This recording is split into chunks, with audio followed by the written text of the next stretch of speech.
ओम श्री गणेशाय नमः। ओम नमः शिवाय। हर हर महादेव। दोस्तों, श्रद्धा, भक्ति और संयम से भरा एक दिव्य व्रत, एक ऐसा दिन जब साक्षात शिव अपने भक्तों के समीप होते हैं। जिस दिन का प्रत्येक क्षण भोलेनाथ की कृपा से ओतप्रोत होता है, वह दिन है सोमवार व्रत का। सोमवार का यह व्रत केवल व्रत नहीं, यह एक भक्ति का संकल्प है। इस दिन व्रती उपवास रखकर भगवान शिव का जल अभिषेक करते हैं, बिल्व पत्र, धतूरा और दूध अर्पित करते हैं और कहते हैं कि हे नीलकंठ, मेरी मनोकामनाएं पूर्ण करो। इस व्रत की कथा में छुपा है सती अनुसुईया का तेज, पार्वती माता की भक्ति और स्वयं शिव का अचल वरदान। जो भी श्रद्धा से इस व्रत को करता है, उसे उत्तम विवाह, सुखद दाम्पत्य जीवन, संतान सुख और मोक्ष तक की प्राप्ति होती है। चाहे कुंवारी कन्या हो जो उत्तम वर की कामना रखती हो, या गृहस्थ जन जो अपने जीवन में स्थिरता और सुख की आशा रखते हो, सोमवार व्रत उन्हें शिव की कृपा से संजोता है। तो आइए भक्ति के इस अमृत धारा में डुबकी लगाए और श्रवण करें पावन सोमवार व्रत कथा का, और मन वचन कर्म से जपे ओम नमः शिवाय, हर हर महादेव।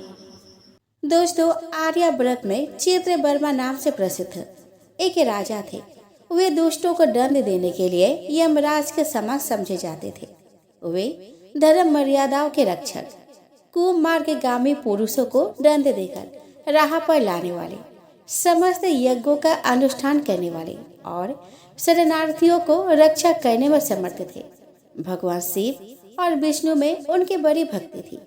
राजा चित्रवर्मा ने अनेक परम पराक्रमी पुत्रों को पाकर अंत में एक सुंदर मुख वाली कन्या प्राप्त की। एक दिन राजा ने जातक के लक्षण जानने वाले श्रेष्ठ ब्राह्मणों को बुलाकर कन्या की जन्म कुंडली के अनुसार भावी फल पूछे। तब उन ब्राह्मणों में से एक बहुज्ञ विद्वान ने कहा, महाराज, यह आपकी कन्या सीमंतरी नाम से प्रसिद्ध होगी। यह भगवती उमा के भांति मंगलमयी, दमयंती के भांति परम सुंदरी, सरस्वती के समान सब कलाओं को जानने वाली और लक्ष्मी के भांति अत्यंत सद्गुणों से सुशोभित होगी। यह 10,000 वर्षों तक अपने स्वामी के साथ आनंद भोगेगी और 8 पुत्रों को जन्म देकर उत्तम सुख का उपभोग करेगी। तत्पश्चात एक दूसरे ब्राह्मण ने कहा कि यह कन्या 14वें वर्ष में विधवा हो जाएगी। यह ब्रज आघात के समान दारुण वचन सुनकर राजा 2 घड़ी तक चिंता में डूबे रहे। तदंतर सब ब्राह्मणों को विदा करके राजा ने सब कुछ भाग्य के अनुसार ही छोड़ दिया। सीमंतनी धीरे धीरे सयानी हुई। अपने सखी के मुख से भावी वैधव्य की बात सुनकर उसे बड़ा खेद हुआ। उसने चिंता मग्न होकर यज्ञ बालक के मोने की पत्नी मित्र से पूछा कि माताजी, मैं आपके चरणों की शरण में आई हूँ। मुझे सौभाग्य बढ़ाने वाले सत्कर्म का उपदेश दीजिए। इस प्रकार शरण में आई हुई राजकन्या से पतिव्रता मैत्रेयी ने कहा कि सुंदरी, तो शिव सहित पार्वती जी के शरण में जा और सोमवार को एकाग्र चित होकर स्नान और उपवास पूर्वक स्वच्छ वस्त्र धारण करके शिव और पार्वती जी का पूजन कर सोमवार के दिन शिव और पार्वती की आराधना करती रहा। इससे बड़ी भारी आपत्ति पड़ने पर भी तो उससे मुक्त हो जाएगी। घोर से घोर एवं भयंकर महाक्लेश में पड़कर भी शिव पूजा न छोड़ना। उसके प्रभाव से महान भय से पार हो जाओगी। इस प्रकार सीमंतरी को आश्वासन देकर पतिव्रता मैत्रेयी आश्रम को चली गई। राजकुमारी ने उनके कथन अनुसार भगवान शिव का पूजन आरंभ किया। निषद देश में नल की पत्नी दमयंती के गर्भ से इंद्रसेन नामक पुत्र हुआ था। राजा इंद्रसेन के पुत्र चंद्रागद हुए। नृपश्रेष्ठ चित्रवर्मा ने राजकुमार चंद्रागद को बुलाकर गुरुजनों की आज्ञा से उन्हीं के साथ अपनी पुत्री सीमंतरी का विवाह कर दिया। उस विवाह में बड़ा उत्सव हुआ। विवाह के पश्चात चंद्रागद कुछ काल तक ससुराल में ही रहे। एक दिन राजकुमार यमुना के पार जाने के लिए कुछ मित्रों के साथ नाव पर सवार हुए। भाग्यवश नाव यमुना के भंवर में मल्लाहों सहित डूब गई। यमुना के दोनों तटों पर बड़ा भारी हाहाकार मच गया। इस दुर्घटना को देखने वाले समस्त सैनिकों के विलाप से सारा आकाशमंडल गूंज उठा। डूबने वालों में से कुछ तो मर गए और कुछ ग्राहों के पेट में चले गए तथा राजकुमार आदि कुछ लोग उस महाजल में अदृश्य हो गए। यह समाचार सुनकर राजा चित्रवर्मा बड़े व्याकुल हुए और यमुना के किनारे आकर मूर्छित होकर गिर पड़े। सीमंतनी ने भी जब यह समाचार सुना तब वह अचेत होकर धरती पर गिर पड़ी। राजा इंद्रसेन भी अपने पुत्र के डूबने का समाचार पाकर रानियों सहित बहुत दुखी हुए और सूद बूद खोकर गिर पड़े। तदंतर बड़े बूढ़ों के समझाने पर राजा चित्रवर्मा धीरे धीरे नगर में आए और उन्होंने अपनी पुत्री को धीरज बंधाया। राजा चित्रवर्मा ने जेल में डूबे हुए अपने दामाद का और्ध्व देही कृत्य वहां आए हुए उनके बंधु बांधवों से करवाया। पतिव्रता सीमंतनी ने चीता में बैठकर पति लोक में जाने का विचार किया, किंतु उसके पिता ने स्नेहवश रोक लिया। तब वह विधवा जीवन व्यतीत करने लगी। मुनि पत्नी मैत्रेयी ने जिस शुभ सोमवार व्रत का उपदेश दिया था उसे सदाचार परायणा सीमंतनी ने विधवा होने पर भी नहीं छोड़ा। इस प्रकार 14वें वर्ष के आयु में अत्यंत दारुण दुख पाकर वह भगवान शिव के चरण अरविंदों का चिंतन करने लगी। शिव की आराधना करते करते उसके 3 वर्ष व्यतीत हो गए। उधर पुत्र शोक से उन्मत्त हुए राजा इंद्रसेन को बलपूर्वक दबाकर उनके भाइयों ने सारा राज्य छीन लिया और उन्हें पत्नी सहित पकड़कर कारागृह में डाल दिया। इंद्रसेन के पुत्र चंद्रागद यमुना के जल में डूबने पर नीचे नीचे गहराई में उतरने लगे। बहुत नीचे जाने पर उन्होंने नागवधुओं को जल क्रीड़ा में निमग्न देखा।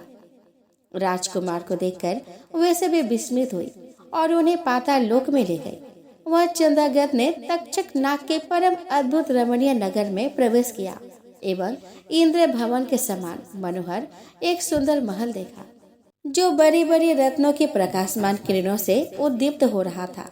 भगवान सूर्य के समान तेजस्वी तक्षक नाग को सभा भवन में विराजमान देख परम बुद्धिमान राजकुमार ने प्रणाम किया और हाथ जोड़कर खड़े हो गए। तक्षक के तेज से उनके नेत्र चौंधिया गए। नागराज ने भी मनोरम राजकुमार को देखकर उन नागिनों से पूछा कि यह कौन है और कहां से आया है। उन्होंने उत्तर दिया कि हमने इसे यमुना जल में देखा है और इसके कुल तथा नाम का परिचय ना होने के कारण आपके पास ले आए हैं। तब तक्षक ने राजकुमार से पूछा कि तुम किसके पुत्र हो, कौन हो और कौन सा तुम्हारा देश है और यहाँ पर तुम्हारा कैसे आगमन हुआ। राजपुत्र ने कहा कि भूमंडल में निषद नाम से प्रसिद्ध एक देश है। उसके स्वामी राजा नल महायशस्वी हो गए हैं। वे पुण्य श्लोक माने जाते हैं। उनके पुत्र इंद्रसेन हुए और इंद्रसेन का पुत्र मैं हुआ।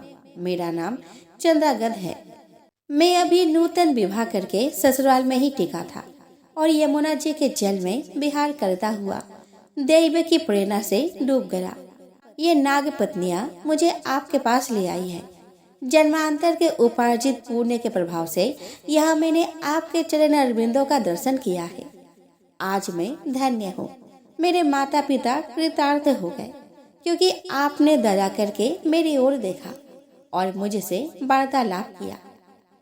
इस प्रकार अत्यंत मनोहर उदारता पूर्ण वचन सुनकर तक्षक ने कहा कि राजकुमार, तुम भय न करो, धैर्य रखो और बताओ तुम संपूर्ण देवताओं में किसकी पूजा करते हो।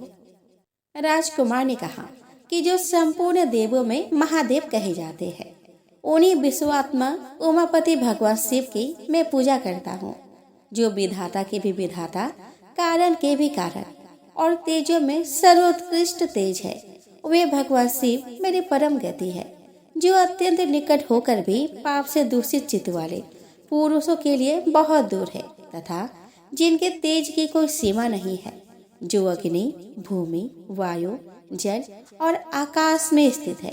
वे विश्वात्मा भगवान सदाशिव हम सब के लिए परम पूजनीय है। राजकुमार की यह बात सुनकर तक्षक का चित्त प्रसन्न हो गया। उनके हृदय में महादेव जी के प्रति नूतन भक्ति भाव का उदय हो आया और वे उनसे इस प्रकार बोले कि राजेंद्र नंदन, तुम्हारा कल्याण हो। मैं तुम पर प्रसन्न हूँ, क्योंकि तुम बालक होकर भी सर्व उत्कृष्ट परात्पर शिव तत्व को जानते हो। देखो, ये रत्नमयी लोक है, ये मनोहर नेत्र वाले युवतियाँ है, वे मनोवांछित कामना पूर्ण करने वाले कल्प वृक्ष है तथा ये अमृत रूपी जल से भरी हुई बाबलिया है।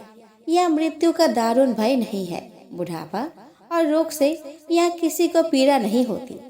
तुम इच्छा अनुसार यही विहार करो और यथा योग्य सुख भोगों का उपभोग करो। नागराज के ऐसा कहने पर राजकुमार हाथ जोड़कर बोले कि नागराज, मैंने समय पर विवाह किया है। मेरी पत्नी उत्तम व्रत का पालन करने वाली और शिव पूजा परायण है और मैं अपने माता पिता का इकलौता पुत्र हूँ। वे सब लोग इस समय मुझे मरा हुआ मानकर महान शोक से घिर गए होंगे। अतः मुझे किसी प्रकार भी यहाँ अधिक समय तक नहीं ठहरना चाहिए। आप कृपा करके मुझे उसी मनुष्य लोक में पुनः पहुँचा दीजिए। नागराज तक्षक ने कहा कि राजकुमार, तुम जब जब मेरी याद करोगे तब तब तुम्हारे सामने प्रकट हो जाऊंगा। ऐसा कहकर उन्होंने राजकुमार को एक सुंदर अश्व भेंट किया जो इच्छा के अनुसार चलने वाला था। अनेक प्रकार के द्वीपों, समुद्रों और लोकों में उसकी अप्रतिहत गति थी। इसके सिवा उन्हें रत्नमय आभूषण, दिव्य वस्त्र एवं दिव्य अलंकार भेंट किए। उनकी सहायता के लिए सारी व्यवस्था करने के पश्चात तक्षक ने जाओ कहकर प्रेम पूर्वक उन्हें विदा किया। चित्रांगद उस घोड़े पर सवार होकर निकले और थोड़े ही देर में यमुना के जल से बाहर आकर उस दिव्य अश्व पर चढ़े हुए नदी के रमणीय तट पर पहुंच गए। इसी समय पतिव्रता सीमंतनी अपने सखियों से घिरी हुई वहां स्नान करने के लिए आई। उसने यमुना के तट पर मनुष्य रूपधारी नाग कुमार के साथ भ्रमण करते हुए राजकुमार चित्रगत को देखा। दिव्य अवसर पर आरूढ़ हुए अपूर्व आकार वाले उन राजकुमार को देखकर वह उन्हीं की ओर दृष्टि लगाए खड़ी हो गई। उसे देखकर चंद्रगत ने भी मन ही मन विचार किया कि जान पड़ता है इसे मैंने पहले भी कहीं देखा है। तत्पश्चात वे घोड़े से उतरकर नदी के किनारे आ बैठे और उस सुंदरी को बुलाकर समीप बैठाकर पूछा कि तुम कौन हो, किसकी स्त्री और किसकी कन्या हो। सीमंतनी लज्जावश स्वयं कुछ बोल ना सकी। तब उसके सखी ने सब बातें बताई। इसका नाम सीमंतनी है। यह निषद राज इंद्रसेन के पुत्र वधु युवराज चंद्रागत की रानी और महाराज चित्रवर्मा की पुत्री है। दुर्भाग्यवश इसके पति इस महाजल में डूब गए।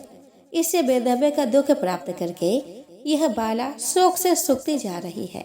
अत्यंत प्रबल शोक में भी इसने 3 बरस व्यतीत किए हैं। आज सोमवार है, इसीलिए यहाँ यमुना जी में स्नान करने के लिए आई है। इसके ससुर का राज्य भी शत्रुओं ने छीन लिया है, बलपूर्वक उस पर अधिकार जमा लिया है और वे महाराज अपने पत्नी के साथ उनकी कैद में पड़े हैं। यह सब होने पर भी यह निर्मल अंतःकरण वाली सदाचार परायण राजकुमारी प्रति सोमवार को अत्यंत भक्ति भाव के साथ पार्वती सहित महादेव जी की पूजा करते हैं। उत्तम व्रत का पालन करने वाली सीमंतनी ने अपने सखी के मुख से सब बातें कहलवाकर स्वयं भी राजकुमार से पूछा कि आप कौन हैं, आपके पार्श्ववर्ती ये दोनों पुरुष कौन हैं, आपने मेरे वृतांत को एक स्नेह की भांति क्यों सुना। महाबाहो, मुझे ऐसा जान पड़ता है कि पहले कभी मैंने आपको देखा है। आप मुझे स्वजन की भांति प्रतीत होते हैं। इतना कहकर राजकुमारी सीमंतनी नेत्रों से आंसू की धारा बहाती हुई बहुत देर तक फूट फूट कर रोती रही और मूर्छित होकर पृथ्वी पर गिर पड़ी। अपनी प्रियतमा के शोक का कारण सुनकर चंद्रागत भी शोक से व्याकुल होकर 2 घड़ी तक चुपचाप बैठे रहे। तदंतर सीमंतनी उठकर राजकुमार की ओर बारंबार निहारने लगी। उसने पहले देखे हुए अंग चिन्हों, स्वरों आदि लक्षणों, अवस्था के प्रमाण तथा रूप रंग आदि की परीक्षा करके यह निश्चय किया कि अवश्य यही मेरे पति है, क्योंकि मेरा हृदय प्रेम से अधीर होकर इन्हीं में अनुरक्त हुआ है। परंतु क्या मुझ अभागिन को अपने मरे हुए पति का दर्शन हो सकता है? यह स्वप्न है, यह भ्रम। अथवा मुनि पत्नी मैत्रेयी ने जो मुझे यह कहा था कि तुम भारी से भारी विपत्ति में पड़ने पर भी इस व्रत का पालन करते रहना, उसी का तो यह फल नहीं है। एक श्रेष्ठ ब्राह्मण ने मेरा 10,000 वर्षों का सौभाग्य बतलाया था। इन ब्राह्मण देवता का यह वचन अवश्य सत्य होगा। यह ईश्वर के बिना कोई जान नहीं सकता। इधर प्रतिदिन मुझे मंगल सूचक शुभ शकुन दिखाई देते हैं। पार्वती देवी के प्राणनाथ भगवान शिव के प्रसन्न होने पर देवधारियों के लिए कौन सी वस्तु दुर्लभ हो सकती है? इस प्रकार भांति भांति से विचार करके उसका संदेह दूर हो गया। तब लज्जा से उसने अपना मुख नीचे की ओर कर लिया। उस समय राजकुमार ने कहा कि भद्रे, मैं तुम्हारे पति के सुख संतप माता पिता से यह समाचार बतलाने के लिए जा रहा हूँ। तुम्हारा कल्याण हो, तुम्हारे पति तुमसे शीघ्र ही मिलेंगे। यूं कहकर राजकुमार घोड़े पर सवार हुए और अपने दोनों सहायकों के साथ शीघ्र ही अपने राज्य में जा पहुँचे। वहाँ नगरोद्यान के समीप स्थित होकर उन्होंने नागराज के पुत्र को राज्य सिंहासन पर अधिकार जमाए बैठे उन बंधुओं के समीप भेजा। नागकुमार ने शीघ्र जाकर उन सब से कहा कि तुम सब लोग महाराज इंद्रसेन को अविलंब कारागृह से मुक्त करो और सिंहासन छोड़कर हट जाओ। महाराज के पुत्र चंद्रागत पाताल लोक से लौटकर यहाँ आई है। तुम आनाकानी ना करो, नहीं तो चंद्रागत के बाण तुम्हारे प्राण हर लेंगे। वे यमुना जी के जल में डूबकर नागराज तक्षक के घर जा पहुँचे थे। वहाँ से उनकी सहायता पाकर पुनः इस लोक में लौटे हैं। नागकुमार की कही हुई यह सारी बातें सुनकर शत्रु ने भी बहुत अच्छा कहकर उनकी आज्ञा स्वीकार की और महाराज इंद्रसेन को उनके खोए हुए पुत्र के पुनः लौट आने का समाचार बताकर उनका सिंहासन उन्हें लौटा दिया। महाराज को प्रसन्न करके भी वे लोग भयभीत बने रहे। मेरा पुत्र आ गया, यह बात सुनकर राजा प्रेम के आंसू बहाते हुए आनंद में डूब गए। यही दशा महारानी की भी थी। तदंतर सब नागरिक, वृद्ध मंत्री और पुरोहित आगे आकर चंद्रागत से मिले और उन्हें हृदय से लगाकर महाराज के समीप ले आए। अपने भवन में प्रवेश करके अश्रु वर्षा करते हुए राजकुमार ने माता पिता के चरणों में प्रणाम किया।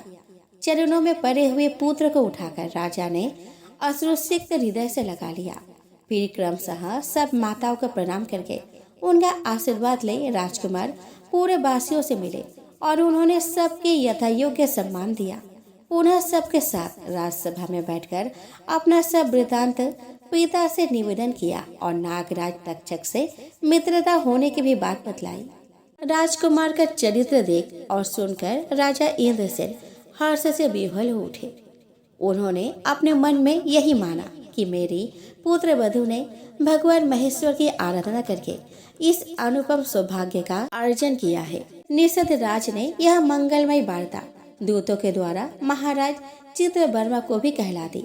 यह अमृतमयी वार्ता सुनकर महाराज चित्रवर्मा आनंद से विह्वल हो गए और बड़े वेग से उठकर उन्होंने संदेह वाहकों को उपहार में बहुत धन दिया।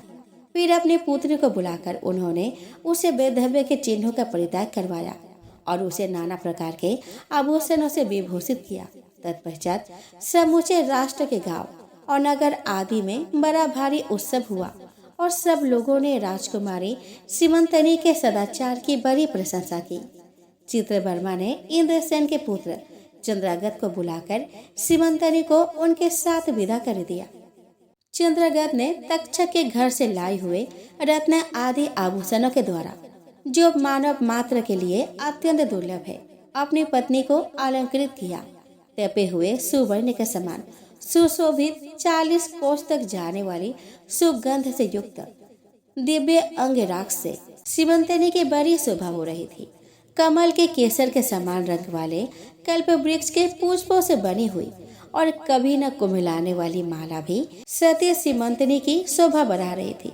इस प्रकार शुभ मुहूर्त में अपनी पत्नी को साथ लेकर ससुर की आज्ञा से चंद्रागत पुनः अपने नगरी में आए। महाराज इंद्रसेन ने अपने पुत्र को राज सिंहासन पर बैठाकर तपस्या द्वारा भगवान शिव की आराधना करके योगी पुरुषों को उपलब्ध होने वाली उत्तम गति प्राप्त की।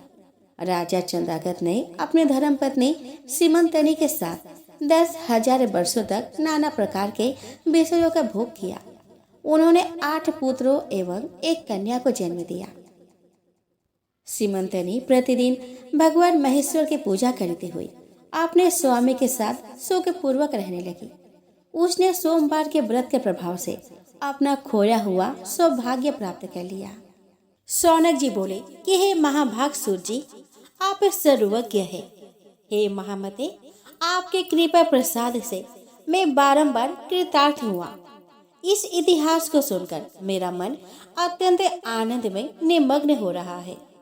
अतः आप भगवान शिव में प्रेम बढ़ाने वाली शिव संबंधिनी दूसरी कथा को कहिए। अमृत पीने वालों को लोक में कहीं मुक्ति नहीं प्राप्त होती, किंतु भगवान शंकर के कथा अमृत का पान तो प्रत्यक्ष ही मुक्ति देने वाला है। सदा शिव की जिस कथा के सुनने मात्र से मनुष्य शिवलोक प्राप्त कर लेता है, वह कथा धन्य है, धन्य है। और कथा का श्रवण कराने वाले आप भी धन्य है। सूत जी बोले कि हे शौनक, सुनिए, मैं आपके सामने गोपनीय कथा वस्तु का भी वर्णन करूंगा, क्योंकि आप शिव भक्तों में अग्रगण्य तथा वेद वेत्ताओं में श्रेष्ठ है। समुद्र के निकटवर्ती प्रदेश में एक बास्कल नामक ग्राम था, जहाँ वैदिक धर्म से विमुख महापापी द्विज निवास करते थे। वे सब के सब बड़े दुष्ट थे। उनका मन दूषित विषय भोगों में ही लगा रहता था। वे ना तो देवताओं पर विश्वास करते थे और न भाग्य पर। वे सभी कुटिल वृत्ति वाले हैं, किसानी करते और भांति भांति के घातक अस्त्र शस्त्र रखते हैं। वे पर स्त्री गमन करने वाले और खल है। ज्ञान, वैराग्य और सद्धर्म को वे बिल्कुल नहीं जानते। वे सभी पशु बुद्धि वाले हैं और सदा दूषित बातों को सुनने में संलग्न रहते हैं। जहाँ के द्विज ऐसे हो, वहाँ के अन्य वर्णों के विषय में क्या कहा जाए। अन्य वर्णों के लोग भी उन्हीं के भांति कुत्सित विचार रखने वाले, स्वधर्म विमुख एवं खल है। वे सदा कुकर्म में लगे रहते हैं और नित्य विषय भोगों में ही डूबे रहते हैं। वहाँ की सब स्त्रियां भी कुटिल स्वभाव की, स्वेच्छाचारिणी, पापासक्त, कुत्सित विचार वाली और व्यभिचारिणी है। वे सद्व्यवहार और सदाचार से सर्वदा शून्य है। कुजनों के निवास स्थान उस बास्कल नामक ग्राम में किसी समय एक बिंदुक नामधारी ब्राह्मण रहता था। वह बड़ा अधम था। वह दुरात्मा और महापापी था। यद्यपि उसकी स्त्री बड़ी सुंदर थी, तो भी वह कुमार्ग पर ही चलता था। काम वासना से कलुषित चित्त वह वेश्यागामी था। उसकी पत्नी का नाम चंचूला था। वह सदा उत्तम धर्म के पालन में लगी रहती थी, तो भी उसे छोड़कर वह दुष्ट ब्राह्मण कामासक्त होकर वेश्यागामी हो गया था। इस तरह कुकर्म में लगे हुए उस बिंदु के बहुत वर्ष व्यतीत हो गए। उसकी स्त्री चंचूला काम से पीड़ित होने पर भी स्वधर्म नाश के भय से कलेश सह कर भी दीर्घ काल तक धर्म से भ्रष्ट नहीं हुई, परंतु दुराचारी पति के आचरण से प्रभावित होने के कारण काम पीड़ित हो आगे चलकर वह स्त्री भी दुराचारिणी हो गई। भ्रष्ट चरित्र वाली वह कुमार्ग गामिनी अपने पति की दृष्टि बचाकर रात्रि में चोरी छिपे अन्य पापी जार पुरुषों के साथ रमन करने लगी। हे मुने, एक बार उस ब्राह्मण ने अपनी उस दुराचारिणी पत्नी चंचूला को कामासक्त हो परिपुरुष के साथ रात्रि में संसर्ग रत देख लिया। उस दुष्ट और दुराचार में आसक्त मन वाली पत्नी को रात में परिपुरुष के साथ व्यभिचार रत देखकर वह क्रोध पूर्वक वेग से दौड़ा। उस दुष्ट बिंदु को घर में आया जानकर वह कपटी व्यभिचारिणी तेजी से भाग गया। तब वह दुष्ट आत्मा बिंदुक अपने पत्नी को पकड़कर उसे डांटता हुआ मुक्कों से बार बार पीटने लगा। वह व्यभिचारिणी दुष्टा नारी चंचूला पीटी जाने पर कुपित होकर निर्भयता पूर्वक अपने दुष्ट पति बिंदुक से कहने लगी।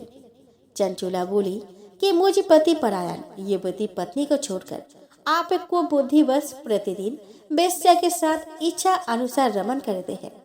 आप ही बताएं कि रूपवती और कामशक्त चित्त वाली मुझे युवती की पति संसर्ग के बिना क्या गति होती होगी। मैं अत्यंत सुंदर हूँ तथा नव यौवन से उन्मत्त हूँ।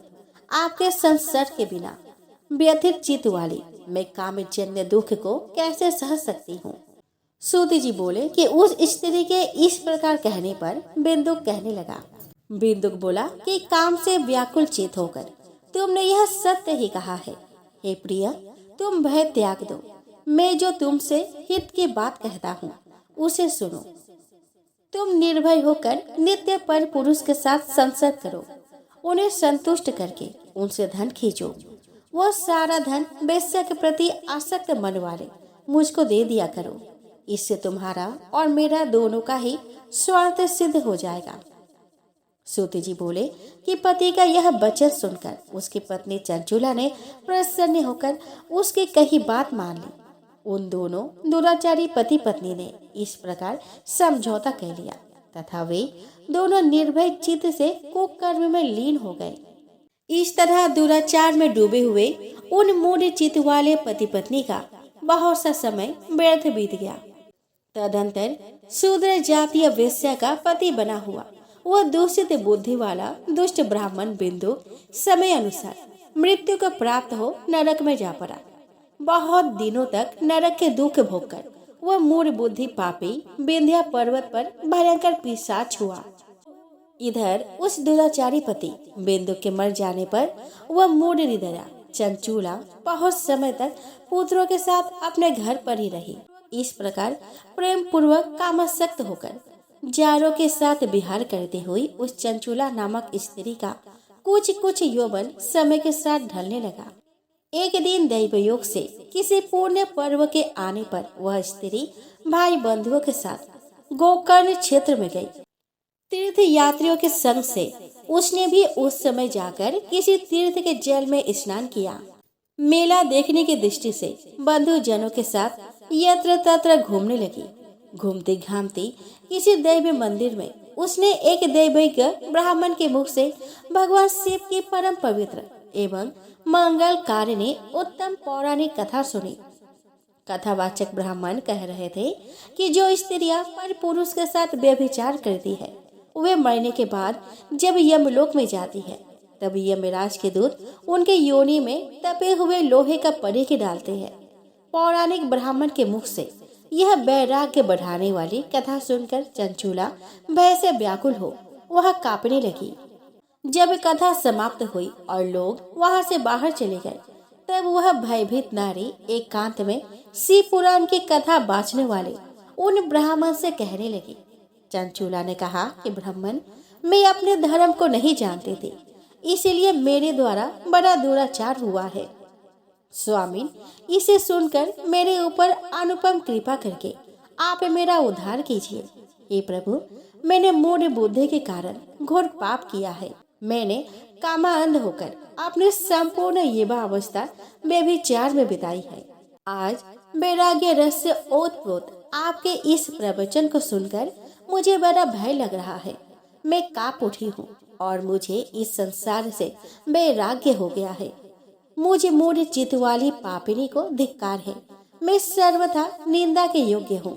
मैं कुत्सित विषय में फंसी हुई हूँ और अपने धर्म से विमुख हो गई हूँ। थोड़े से सुख के लिए अपने हित का नाश करने वाली तथा भयंकर कष्ट देने वाली घोर पाप मैंने अनजाने में ही कर डाले। हाय, न जाने किस किस घोर कष्टदायक दुर्गति में मुझे पड़ना पड़ेगा और वहाँ कौन बुद्धिमान पुरुष कुमार्ग में मन लगाने वाली मुझे पापिनी का साथ देगा। मृत्यु काल में उन भयंकर यमदूतों को मैं कैसे देखूंगी जब वे बलपूर्वक मेरे गले में फंदे डालकर मुझे बांधेंगे। तभी मैं कैसे धीरज धारण कर सकूंगी। नरक में जब मेरे शरीर के टुकड़े टुकड़े किए जाएंगे उस समय विशेष दुख देने वाली उस महान यातना को मैं वहां कैसे सहूंगी। दुख और शोक से ग्रस्त होकर मैं दिन में सहज इंद्रिय व्यापार और रात्रि में नींद कैसे प्राप्त कर सकूंगी। हाय, मैं मारी गई, मैं जल गई, मेरा हृदय बेदीन हो गया और मैं सब प्रकार से नष्ट हो गई, क्योंकि मैं हर तरह से पाप में डूबी रही हूँ।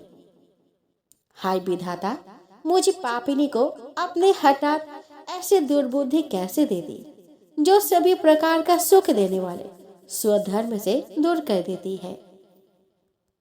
हे द्विज, सूल से बिंधा हुआ व्यक्ति ऊंचे पर्वत शिखर से गिरने पर जैसा घोर कष्ट पाता है, उससे भी करोड़ गुना कष्ट मुझे है। सैकड़ों अश्वमेघ यज्ञ करके अथवा सैकड़ों वर्षों तक गंगा स्नान करने पर भी मेरे घोर पाप की शुद्धि संभव नहीं दिखती। मैं क्या करूं, कहाँ जाऊं और किसका आश्रय लूं? मुझे नरक गामिनी की इस संसार में कौन रक्षा करेगा? हे ब्राह्मण, आप ही मेरा गुरु है, आप ही माता और आप ही पिता है। आपकी शरण में आई हुई मुझे दीन अबला का उद्धार कीजिए। सूत जी बोले कि हे सौनक, इस प्रकार खेद और वैराग्य से युक्त हुई चंचूला उस ब्राह्मण के चरणों में गिर पड़ी। तब उन बुद्धिमान ब्राह्मण ने कृपा पूर्वक उसे उठाकर इस प्रकार कहा। ब्राह्मण बोले कि सौभाग्य की बात है कि भगवान शंकर की कृपा से शिव पुराण के इस वैराग्य युक्त तथा श्रेष्ठ कथा को सुनकर तुम्हें समय पर चेत हो गया है। हे ब्राह्मण पत्नी, तुम डरो मत, भगवान शिव के शरण में जाओ। शिव की कृपा से सारा पाप तत्काल नष्ट हो जाता है। मैं तुमसे भगवान शिव की कीर्ति कथा से युक्त उस परम वस्तु का वर्णन करूंगा, जिससे तुम्हें सदा सुख देने वाली उत्तम गति प्राप्त होगी। शिव की उत्तम कथा सुनने से ही तुम्हारी बुद्धि इस तथा पश्चाताप से युक्त एवं शुद्ध हो गई है। साथ ही तुम्हारे मन में विषयों के प्रति वैराग्य हो गया है। पश्चाताप ही पाप करने वाले पापियों के लिए सबसे बड़ा प्रायश्चित है। सत्य पुरुषों ने सबके लिए पश्चाताप को ही समस्त पापों का शोधक बताया है। पश्चाताप से ही पापों की शुद्धि होती है। जो पश्चाताप करता है वही वास्तव में पापों का प्रायश्चित करता है, क्योंकि सत्य पुरुषों ने समस्त पापों की शुद्धि के लिए जैसे प्रायश्चित का उपदेश किया है, वह सब पश्चाताप से संपन्न हो जाता है। जो पुरुष विधि पूर्वक प्रायश्चित करके निर्भय हो जाता है पर अपने कुकर्म के लिए पश्चाताप नहीं करता, उसे प्रातः उत्तम गति नहीं प्राप्त होती। परंतु जिसे अपने कुकृत्य पर हार्दिक पश्चाताप होता है, वो अवश्य उत्तम गति का भागी होता है, इसमें संशय नहीं है। इस शिव पुराण की कथा सुनने से जैसी चित्त शुद्धि होती है, वैसी दूसरे उपाय से नहीं होती। जैसे दर्पण साफ करने पर निर्मल हो जाता है, उसी प्रकार इस शिव पुराण की कथा से चित्त अत्यंत शुद्ध हो जाता है, इसमें संशय नहीं है। मनुष्य के शुद्ध चित्त में जगदम्बा पार्वती सहित भगवान शिव विराजमान रहते हैं।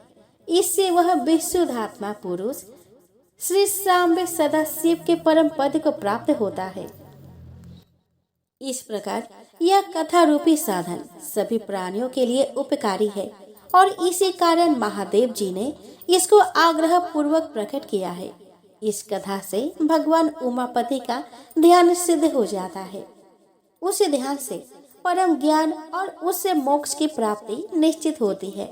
भगवान शंकर के ध्यान में मग्न हुए बिना भी यदि कोई इस कथा को मात्र सुनता है, वह दूसरे जन्म में भगवान के ध्यान को सिद्ध कर परम पद को पा लेता है।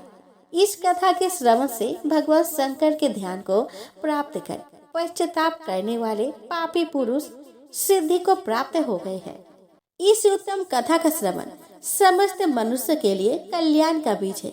अतः यथोचित मार्ग से इसकी आराधना अथवा सेवा करनी चाहिए। यह कथा श्रवण भय बंधन रूपी रोग का नाश करने वाला है। भगवान शिव की कथा को सुनकर फिर अपने हृदय में उसका मनन एवं निधि ध्यानासन करने से पूर्णतः चित्त शुद्धि हो जाती है। चित्त शुद्धि होने से महेश्वर भक्ति अपने दोनों पुत्र यानी कि ज्ञान और वैराग्य के साथ निश्चय ही प्रकट होती है। तत्पश्चात महेश्वर के अनुग्रह से दिव्य मुक्ति प्राप्त होती है, इसमें संशय नहीं है। जो शिव भक्ति से वंचित है उसे पशु समझना चाहिए। क्योंकि उसका चित्त माया के बंधन में आसक्त है।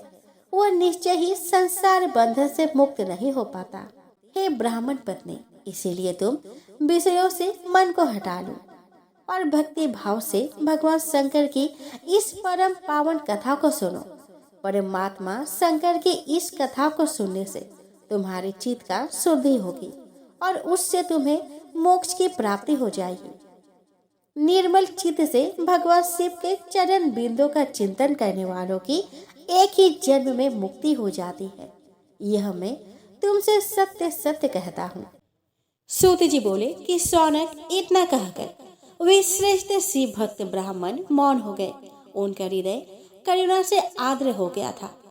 वे शुद्ध चित्त महात्मा भगवान शिव के ध्यान में मग्न हो गए। तदंतर बिंदु की पत्नी चंचुला मन ही मन प्रसन्न हो उठी। ब्राह्मण का उक्त उपदेश सुनकर उनके नेत्र में आनंद के आंसू छलक आए थे। वह ब्राह्मण पत्नी चंचुला हर्षित हृदय से उन श्रेष्ठ ब्राह्मण के चरणों में गिर पड़ी और हाथ जोड़कर बोली कि मैं कृतार्थ हो गई हूँ। तत्पश्चात उठकर वैराग्य युक्त तथा उत्तम बुद्धि वाली वह स्त्री जो अपने पापों के कारण आतंकित थी, उन महान शिव भक्त ब्राह्मण से हाथ जोड़कर गदगद वाणी में कहने लगी। चंचुला बोली कि हे ब्राह्मण, हे शिव भक्तों में श्रेष्ठ, हे स्वामी, आप धन्य है, परमार्थदर्शी है और सदा परोपकार में लगे रहते हैं। इसीलिए आप श्रेष्ठ साधु पुरुषों में प्रशंसा के योग्य हैं। हे साधु, मैं नरक के समुद्र में गिर रही हूँ, आप मेरा उद्धार कीजिए।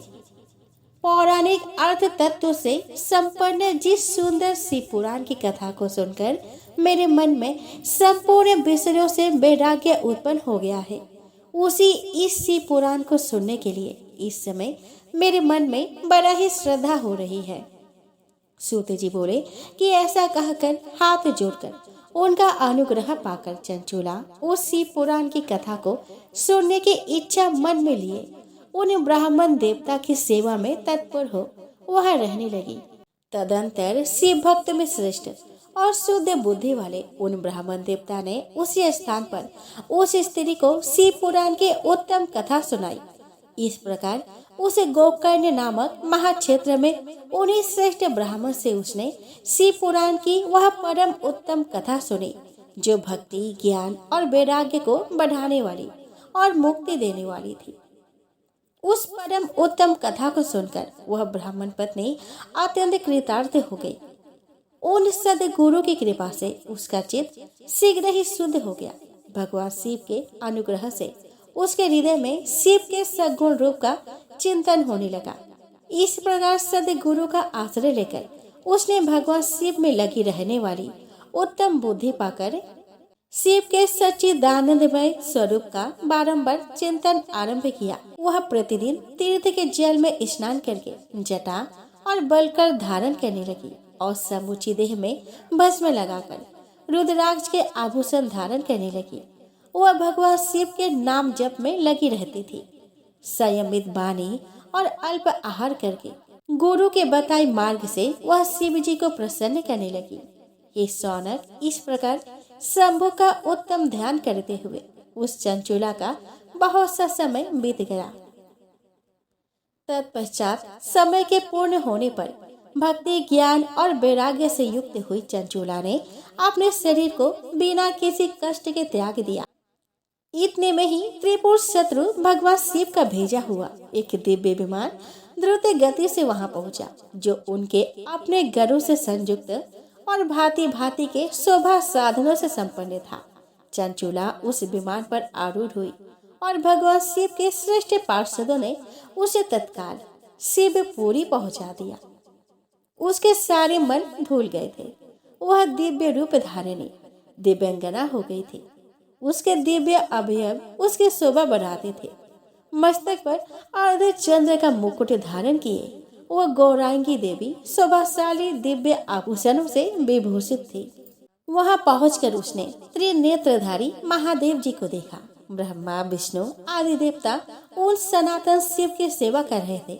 गणेश, भृंगी, नंदीश, वीरभद्रेश्वर आदि गण उत्तम भक्ति के साथ उनकी उपासना कर रहे थे। उनके अंग कांति करोड़ों सूर्य के समान प्रकाशित हो रही थी। कंठ में नील चिन्ह शोभा पाता था। उनके 5 मुख थे और प्रत्येक मुख में 3-3 नेत्र थे। मस्तक पर अर्ध चंद्राकार मुकुट शोभा देता था। उन्होंने अपने वाम अंग में गौरी देवी को बैठा रखा था, जो विद्युत पुंज के समान प्रकाशित थी। गौरीपति महादेव जी की कांति कपूर के समान गौर थी। उन्होंने सभी अलंकार धारण कर रखे थे। उनका सारा शरीर श्वेत भस्म से भासित था। शरीर पर श्वेत वस्त्र शोभा पा रहे थे। वे अत्यंत उज्जवल वर्ण के थे। इस प्रकार परम उज्जवल भगवान शंकर का दर्शन करके वह ब्राह्मण पत्नी चंचुला बहुत प्रसन्न हुई। अत्यंत प्रीति युक्त होकर उसने बड़ी उतावली के साथ भगवान को बारंबार प्रणाम किया। फिर हाथ जोड़कर वह बड़े प्रेम, आनंद और संतोष से युक्त हो विनीत भाव से खड़ी हो गई। उसके नेत्र में आनंद अश्रुओं की अविरल धारा बहने लगी तथा संपूर्ण शरीर में रोमांच हो गया। उस समय भगवती पार्वती और भगवान शंकर ने उसे बड़ी करुणा के साथ अपने पास बुलाया और सौम्य दृष्टि से उसकी ओर देखा। पार्वती जी ने तो दिव्य रूप धारिणी बिंदुक प्रिया चंचुला को प्रेम पूर्वक अपने सखे बना लिया। वह उस परम आनंद घर ज्योति स्वरूप सनातन धाम में अविचल निवास पाकर दिव्य सौख्य से संपन्न हो अक्षय सुख का अनुभव करने लगी। दोस्तों, एक समय की बात है। किसी नगर में एक साहूकार रहता था। उसके घर में धन की कोई कमी नहीं थी, लेकिन उसकी कोई संतान नहीं थी। इस कारण वह बहुत दुखी था। पुत्र प्राप्ति के लिए वह प्रत्येक सोमवार व्रत रखता था और पूरी श्रद्धा के साथ शिव मंदिर जाकर भगवान शिव और पार्वती जी की पूजा करता था। उसकी भक्ति देखकर एक दिन माँ पार्वती प्रसन्न हो गई और भगवान शिव से उस साहूकार की मनोकामना पूर्ण करने का आग्रह किया। पार्वती जी की इच्छा सुनकर भगवान शिव ने कहा कि हे पार्वती, इस संसार में हर प्राणी को उसके कर्मों का फल मिलता है और जिसके भाग्य में जो हो उसे भोगना ही पड़ता है। लेकिन पार्वती जी ने साहूकार की भक्ति का मान रखने के लिए उसके मनोकामना पूर्ण करने की इच्छा जताई। माता पार्वती के आग्रह पर शिव जी ने साहूकार को पुत्र प्राप्ति का वरदान तो दे दिया, लेकिन साथ ही यह भी कहा कि उसके बालक की आयु केवल 12 वर्ष होगी। माता पार्वती और भगवान शिव की बातचीत को साहूकार सुन रहा था। उसने ना तो इस बात की खुशी थी और ना ही दुख। वह पहले की भांति शिव जी का पूजा करता रहा। कुछ समय के बाद साहूकार के घर एक पुत्र का जन्म हुआ। जब वह बालक 11 वर्ष का हुआ तो उसे पढ़ने के लिए काशी भेज दिया गया। साहूकार ने पुत्र के मामा को बुलाकर उसे बहुत सारा धन दिया और कहा कि तुम इस बालक को काशी विद्या प्राप्ति के लिए ले जाओ और मार्ग में यज्ञ कराना। जहाँ भी यज्ञ कराओ वहाँ ब्राह्मणों को भोजन कराओ और दक्षिणा देते हुए जाना। दोनों मामा भांजे इसी तरह यज्ञ कराते और ब्राह्मणों को दान दक्षिणा देते काशी की ओर चल पड़े। रात में एक नगर पड़ा जहाँ नगर के राजा की कन्या का विवाह था, लेकिन जिस राजकुमार से उसका विवाह होने वाला था वह एक आंख से काना था। राजकुमार के पिता ने अपने पुत्र के काना होने की बात को छुपाने के लिए एक चाल चली। साहूकार के पुत्र को देखकर उसके मन में एक विचार आया। उसने सोचा कि क्यों ना इस लड़के को दूल्हा बनाकर राजकुमार से विवाह करा दूं। साहूकार के पुत्र को देखकर उसके मन में एक विचार आया। उसने सोचा कि क्यों ना इस लड़के को दूल्हा बनाकर राजकुमारी से विवाह करा दूं। विवाह के बाद इसको धन देकर विदा कर दूंगा और राजकुमारी को अपने नगर ले आऊंगा। लड़के को दूल्हे के वस्त्र पहनाकर राजकुमारी से विवाह कर दिया गया, लेकिन साहूकार का पुत्र ईमानदार था। उसे यह बात न्याय संगत नहीं लगी। उसने अवसर पाकर राजकुमारी के चुनने के पल्ले पर लिखा कि तुम्हारा विवाह तो मेरे साथ हुआ है, लेकिन जिस राजकुमार के संग तुम्हें भेजा जाएगा वह एक आंख से काना है। मैं तो काशी पढ़ने जा रहा हूँ। जब राजकुमारी ने चुन्नी पर लिखी बातें पढ़ी तो उसने अपने माता पिता को यह बात बताई। राजा ने अपने पुत्री को विदा नहीं किया, जिससे बारात वापस चली गई। दूसरी ओर साहूकार का लड़का और उसका मामा काशी पहुँचे और वहां जाकर उन्होंने यज्ञ किया। जिस दिन लड़के की आयु 12 साल की हुई उसी दिन यज्ञ रखा गया। लड़के ने अपने मामा से कहा कि मेरी तबीयत कुछ ठीक नहीं है। मामा ने कहा कि तुम अंदर जाकर सो जाओ। शिव जी के वरदान अनुसार कुछ ही देर में उस बालक के प्राण निकल गए। मृत भांजे को देखकर उसके मामा ने विलाप शुरू कर दिया। संजोग बस उसी समय शिव जी और माता पार्वती उधर से जा रहे थे। पार्वती जी ने भगवान से कहा कि स्वामी, मुझे इसके रोने के स्वर सहन नहीं हो रहा। आप इस व्यक्ति के कष्ट को अवश्य दूर करें। जब शिव जी मृत बालक के समीप गए तो वह बोले कि यह उसी साहूकार का पुत्र है जिसे मैंने 12 वर्ष की आयु का बलिदान दिया था। अब इसकी आयु पूरी हो चुकी है। लेकिन मातृ भाव से विभोर माता पार्वती ने कहा कि हे महादेव, आप इस बालक को और आयु देने का कृपा करें, अन्यथा इसके वियोग में इसके माता पिता भी तड़प तड़प कर मर जाएंगे। माता पार्वती के आग्रह पर भगवान शिव ने उस लड़के को जीवित होने का वरदान दिया। शिव जी की कृपा से वह लड़का जीवित हो गया। शिक्षा समाप्त करके लड़का मामा के साथ अपने नगर की ओर चल दिया। दोनों चलते हुए उसी नगर में पहुंचे जहां उसका विवाह हुआ था। उस नगर में भी उन्होंने यज्ञ का आयोजन किया।